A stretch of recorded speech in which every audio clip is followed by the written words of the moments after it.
Mm.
of the uh,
Here we are instructed that we need to do this all over the world, every town and village. And that no matter how many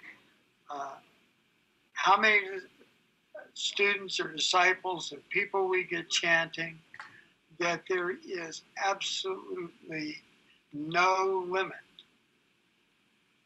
to the spiritual energy of love of God that will transform their lives.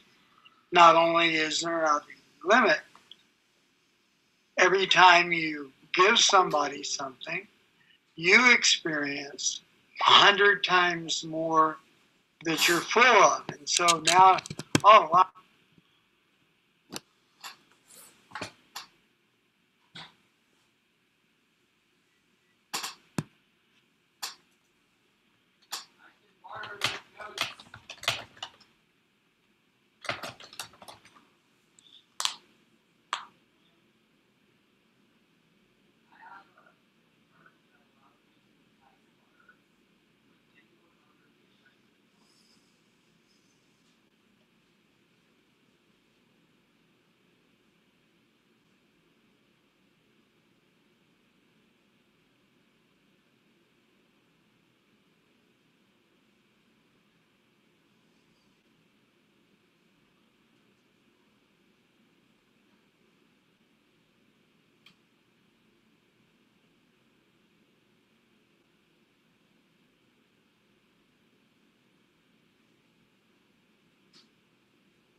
Was doing such a wonderful job doing that, but it was also because his primary purpose was distributing the books of Krishna consciousness, Bhagavad Gita, Nectar, Devotion, Sri Shapanishad, Srimad Bhagavatam.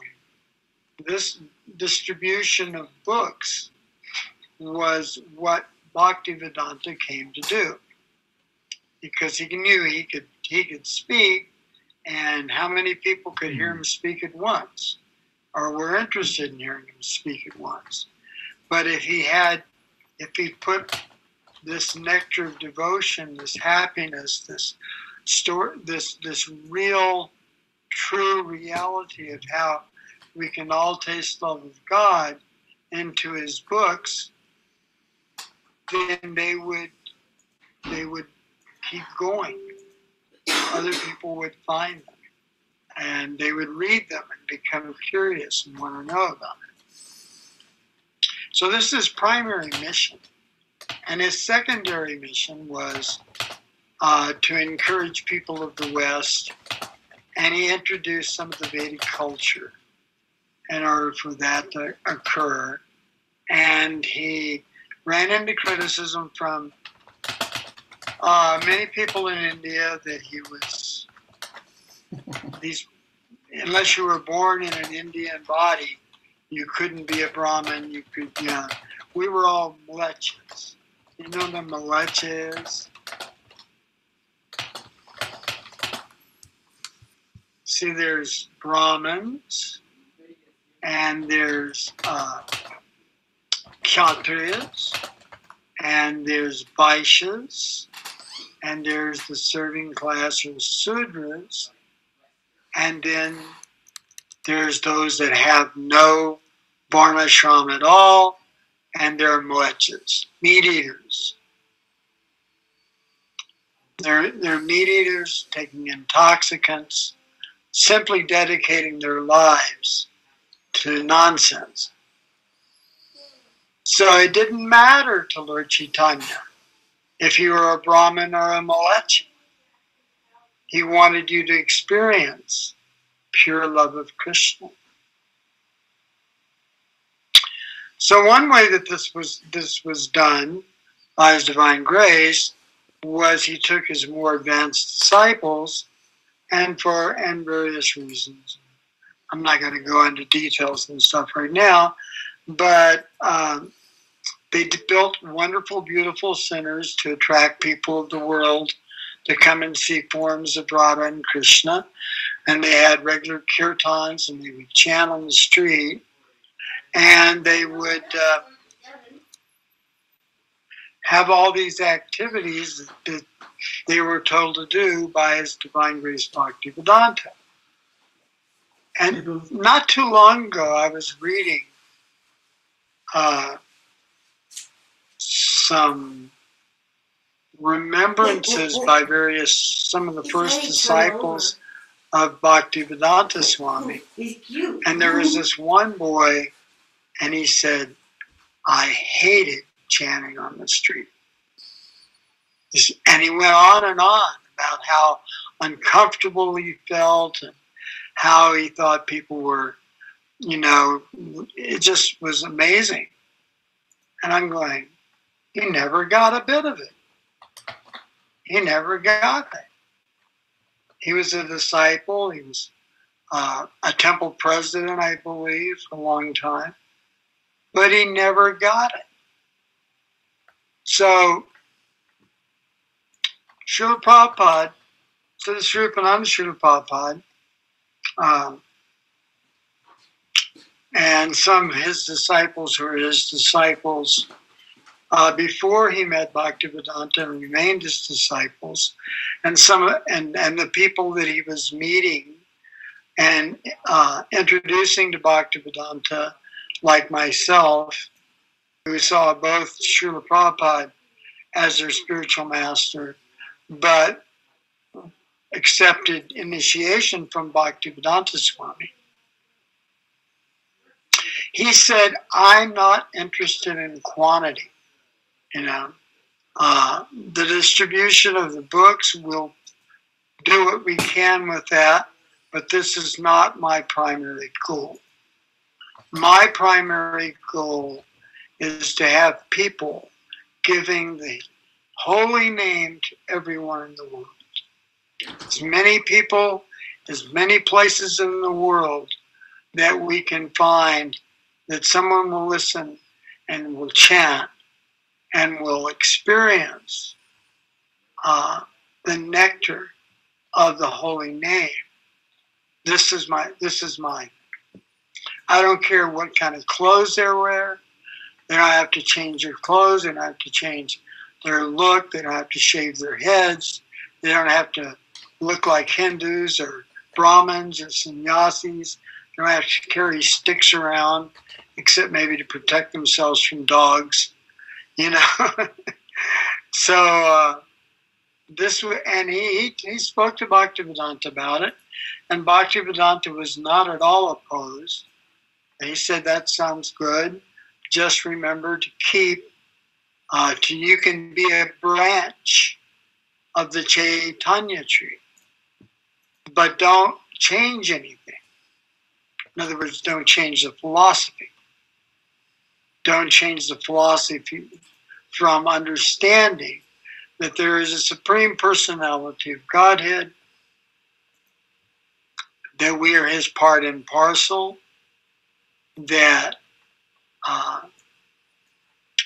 happiness comes from serving him with love, and the way he prefers to be served with love most in the present age is by the chanting and spreading of the chanting of his holy name.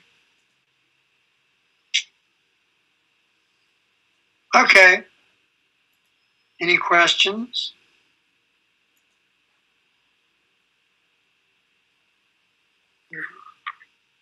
Got 15 minutes. Jivan, Yes. if you live with somebody who has doing all kinds of nonsense and having karma for themselves, and you're leaving them with that karma rub on you? No, but association helps you to develop your love for Krishna. It's, there's no such thing as shared karma. All right. Okay? You have your karma. You can be standing right next to a blood relative who has their karma. And this is one of the reasons, one of its primary reasons, Prabhupada would often talk about having full faith in the holy name, because he knew that there are people there that he would talk to, and they weren't about to give up their pleasure, their attempts to find happiness in the material world. They weren't about to.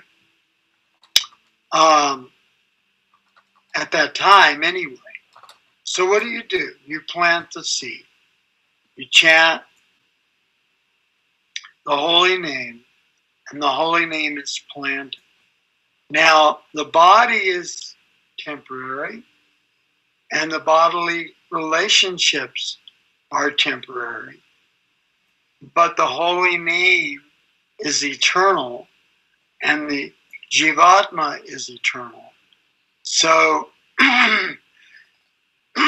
once the holy name has been implanted in the Jivatma, then it may take another lifetime to fructify. It may fructify in that lifetime. It's like a seed.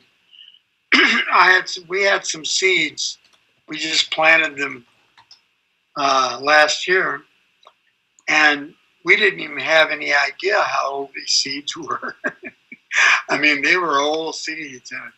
Yolanda couldn't even remember when she bought them. But they were the seeds, most of them, I mean, all at first, except for maybe a few exceptions, all those seeds were vital. They had the life force in them. They could grow into a plant. And that's what happened, because that seed had been, even though it was dormant, sitting in the little paper package for years and years and years and years, never getting any water, never touching the soil. As soon as it was in the proper, the situation became proper, then it grew. And we had creepers coming up and beans and all these things that these seeds had come from. So even more so with the holy name, if you can just get people to hear a little bit, and don't kid yourself. If you're chanting the holy name in your home, if you're chanting the holy name in your home, everyone will hear it. They may walk out. They may go turn on the TV. They can do anything they want to try to escape, but it's there. So, surrendering ourselves 100% to Lord Chaitanya and the Panchatattva, and acting to please them by spreading the holy name to every town and village. That is what we do. And we cannot measure or even be concerned ourselves with are we being successful or not. Sometimes people, and this isn't bad strategy at all, like to go to places where people are really ready to chant. And they live simple lives already. They're not as distracted by all the material wealth and stuff like that. And so they find it very easy to get lots of people chanting. Sometimes you go to a place where everybody is an impersonalist, if they're a heavy religionist, or they're just total materialists of some kind. And it's very difficult to get those people to chant. But you can still chant to them. You can go out on the street and chant the holy name. And that seed will be planted. And it's not up to me, it's not up to you, it's not up to anyone other than Krishna himself and Krishna's interaction with that person to fructify that seed and have that person begin his search for the happiness, the spiritual happiness of love of Godhead, even before he knows that's what he's looking for. It's a wonderful thing. So if we went to such a place and we chanted for a couple of weeks and nobody seemed to be interested, and we're thinking that success or failure somehow of spiritual life is based on how many disciples we have or students we have or what, then we may think, well, I'm in the wrong place at the wrong time. Let me find another place. And for that reason alone, many of my godbrothers with Bhaktivedanta Swami have ended up living in India. Because everybody knows about Krishna in India.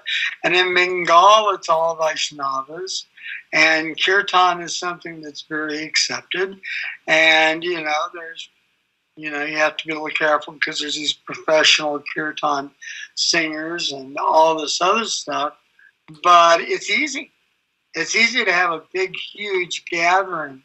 And if you have food, I mean, you can have these huge gatherings.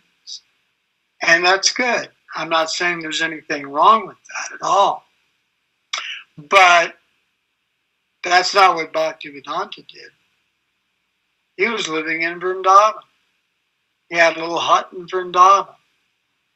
Because of his knowledge and his devotion, he was given the name by the residents there, Brajabhumis, of Bhakti Vedanta.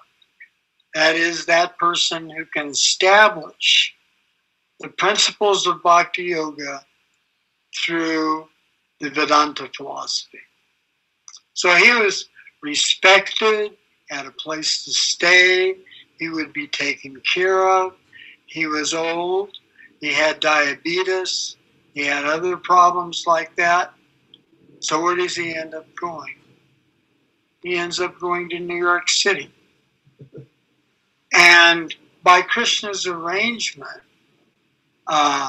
he gets there when you have all these hippies, and they kind of like the chanting, okay?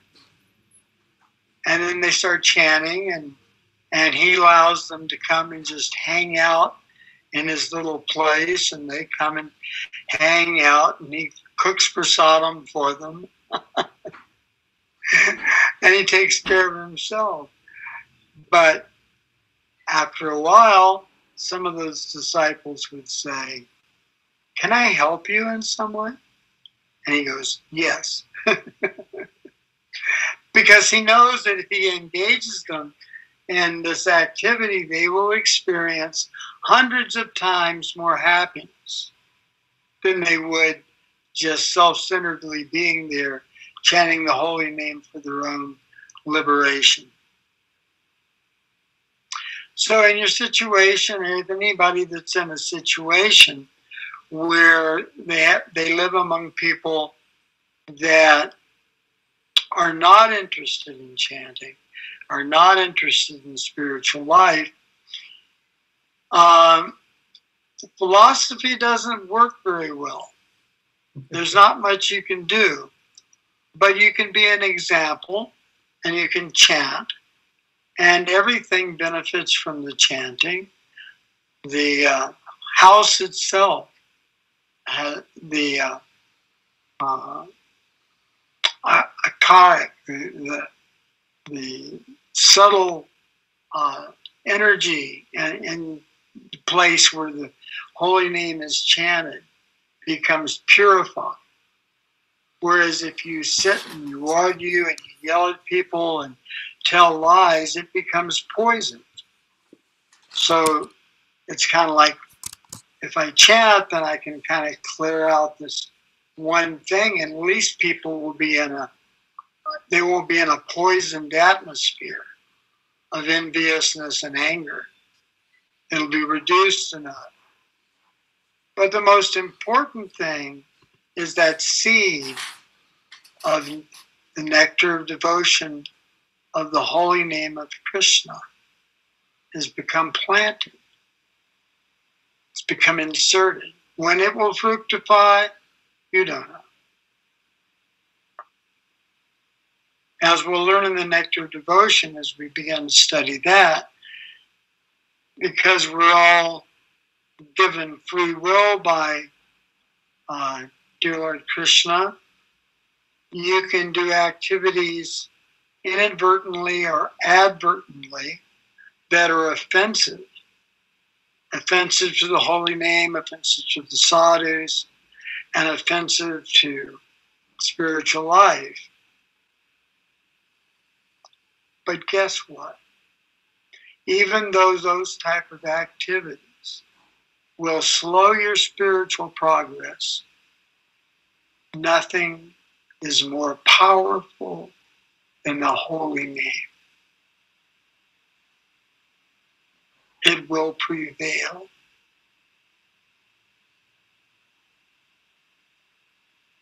Okay? So, I think I've told this story before about my friend Muktananda Dasi.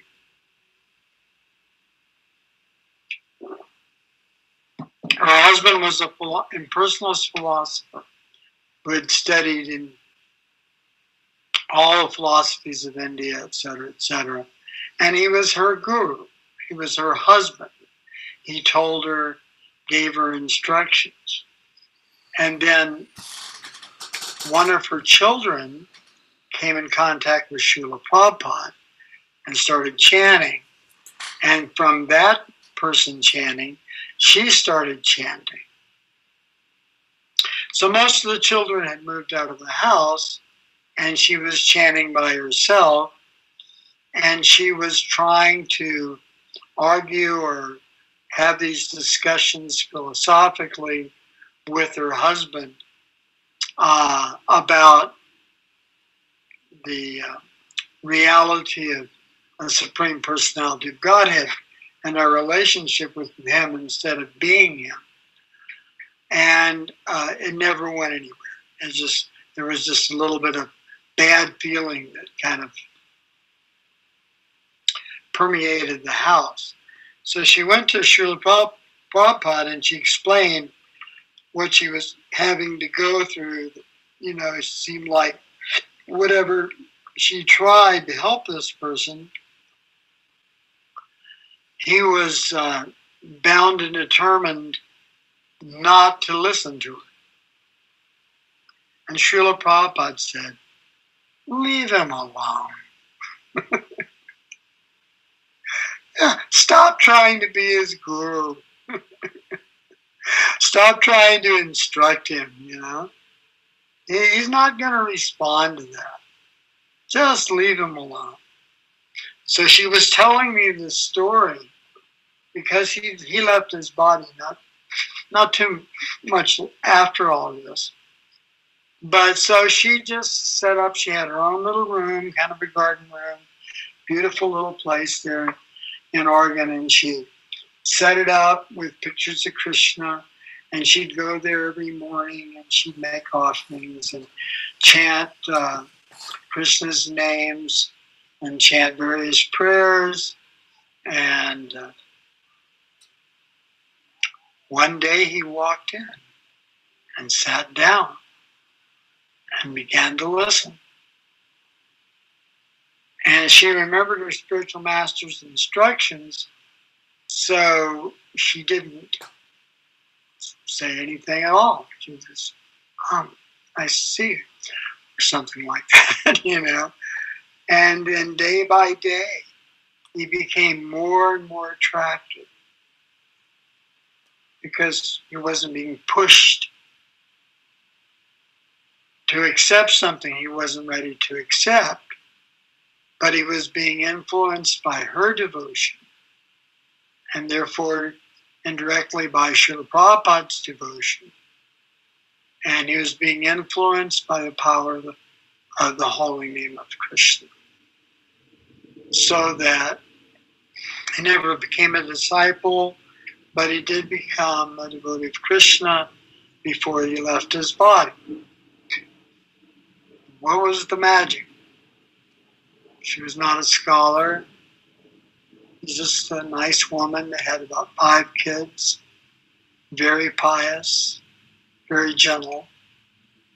And instead of trying to convert the only other person in her life, I mean, she was not the kind of person, she was probably, I don't know how old she was. I don't think she's that much older than me. But she was not the type of person that could go out on the street by herself and chant. So she had just this one person who was inimical to the holy name that she lived with, that she had lived with most of her life and was her husband. And she thought, this is hopeless.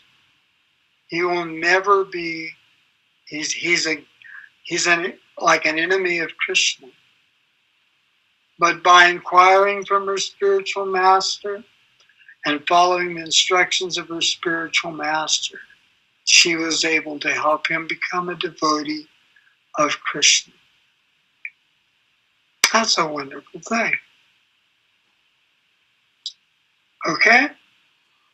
So Thursday, we're going to kind of open up this class of nectar devotion to more people, as many people as want to come. I don't know how much Skype can carry, but I did get a faster Skype. Not because I wanted a faster Skype, it just got an email from not faster Skype. I got an email from Comcast saying they increased my speed. So we'll see how many people we can have on at once. Like right now, we have 1, 2, 3, 4, 5, 6, 7, 8, 9, 10, or something like that. And generally, this works pretty well as long as everybody's video is off, because videos use up a lot of bandwidth. But because we're going to try to, by we, I mean Yolanda and myself and Aaron, anyone else that's going to help us, we're going to try to make recordings of these and put them on our website. And we want people to get, we want that series of recordings to be starting at the beginning. I'll start over again a little bit, okay? So if you know somebody that is interested, but they weren't at the last class on Thursday, you can tell them now it's the best time to get involved. And then if they come much later, they can go and see the classes or hear the classes on our website. Okay? So this is going to be my service for a while, since my body is very unhealthy at the moment. Everything good? Thank you very much. Hari Bol. Namaste. Thank you so much. Hare Krishna. Hare Krishna. All glory to Srila Prabhupada. I'll see some of you Thursday and hopefully all of you next Sunday. And we'll continue. Thank you, Jivan Krishna Das. Hari Bol. Hari Bol. Hari Bol.